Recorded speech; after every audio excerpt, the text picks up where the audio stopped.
Bagasara marketing યાર્ડના સત્તાધીશો અને ખેડૂત વિવિધ સહકારી મંડળીઓ આમને સામને આવી ગઈ છે। હાલમાં જ રાજ્ય સરકાર દ્વારા ટેકાના ભાવે મગફળીની ખરીદી કરવામાં આવી અને ત્યારબાદ હવે ચણા તુવેરની ખરીદી શરૂ કરવામાં આવી છે। બગસરા એપીએમસીમાં પણ ચણા અને તુવેરની ખરીદી કરવામાં આવી રહી છે અને તેને લઈને જ ક્યાંક ને ક્યાંક નારાજગી પણ સામે આવી છે। માર્કેટિંગ યાર્ડમાં જગ્યાના અભાવને કારણે ખેડૂત વિવિધ કાર્યકારી સેવા સહકારી મંડળીને યાર્ડમાં ખરીદી નહીં કરવા માટે જણાવ્યું છે અને તેને લઈને ક્યાંક ને ક્યાંક નારાજગી જોવા મળી છે। બગસરા માર્કેટિંગ યાર્ડના સેક્રેટરી ચેરમેન ક્રાંતિભાઈ વેકરિયા દ્વારા એપીએમસીના ડિરેક્ટરો સાથે બેઠક કરવામાં આવી। ખેડૂત વિવિધ કાર્યકારી સેવા સહકારી મંડળીના ચેરમેનને ભાવનાબેન સતાસિયાને યાર્ડમાં આગામી દિવસોમાં ચણાની ખરીદી ન કરવા માટે જણાવ્યું। ખેડૂત વિવિધ સેવા સહકારી મંડળી અને એપીએમસીના સત્તાધીશો વચ્ચે આ મામલે ઉગ્ર બોલાચાલી થઈ। રાજ્ય સરકાર દ્વારા ટેકાના ભાવે તુવેર અને ચણાની ખરીદીમાં માર્કેટિંગ યાર્ડના સત્તાધીશો અને મંડળી આમને સામને આવી હોય તેવું સામે આવ્યું છે। હવે ચણાની ખરીદી માટે જગ્યા ફાળવવામાં આવશે કે કેમ તે જોવું રહ્યું। કાંતિભાઈ વેકરિયા, માર્કેટિંગ યાર્ડના ચેરમેન। આપણે જે તુવેરની ખરીદી હતી એ તુવેરની ખરીદી સુખદ રીતે ખરીદાઈ, બધી ખરીદી પૂરી થઈ ગઈ છે, કોઈ વાદ વિવાદ વગરનું। અને ભાવનાબેન અત્યારે આવેલા છે શેણાની ખરીદી કરવા માટે, પણ અમારે એપીએમસીમાં અન્ય જણસીની બહુ આવક ફૂલ હોય એના હિસાબે અમે ખરીદીની અત્યારે એ લોકોને ના કહીએ છીએ અને બધી બીજી રીતે બીજી અડચણો ઊભી થાય ને ખેડૂત હામાં થતા હોય, જેને લીધે અમે અત્યારે એને ના પાડી છે ખરીદી કરવાની, શેણાની ખરીદી। કોઈ કાંઈ અમે એને કોઈને હેરાન કર્યા જ નથી અને એને જે માલને નુકસાન થયું હતું ટ્રેક્ટરોના હિસાબે એ નોટિસની ભરપાઈ કરવા માટે અમે નોટિસ આપી હતી।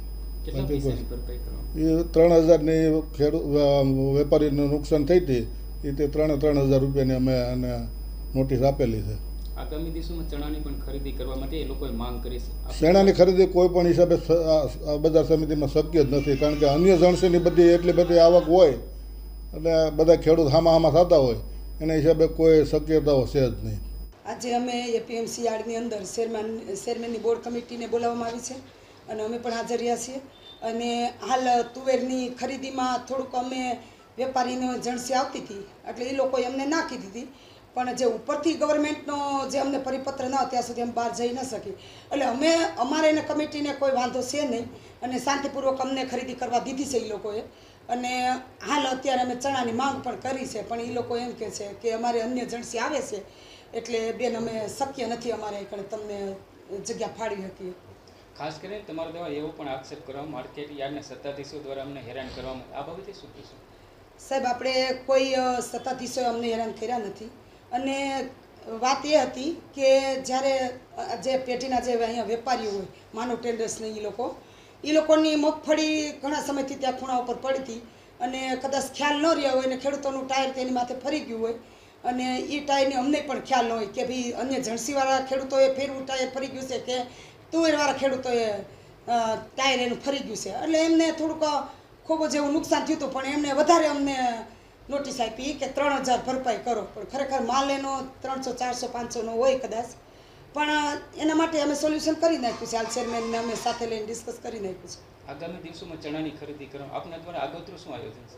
આગોતરું અમે યાર્ડમાં રિક્વેસ્ટ કરી છે કે ચણાની ખરીદી, અમને તાપમાન ડિગ્રી વધતી જાય છે અને તાપે પણ ખૂબ છે, ખેડૂતોને જ્યારે અહીંયા ખરીદીમાં કાંટા પાસે આવે તો થોડુંક આમ શાંતિનો રાહત મળે, એટલા માટે અમે માગણી કરી છે ચેરમેનને કે ભાઈ અહીંયા અમને ચણાની ખરીદી કરવા દો, પણ હાલ એ લોકો એમ કહે છે કે હાલ અમારી પાસે કોઈ એવી જગ્યા છે નહીં અને એમ છતાંય જો જગ્યા થશે તો અમે તમને દેશું।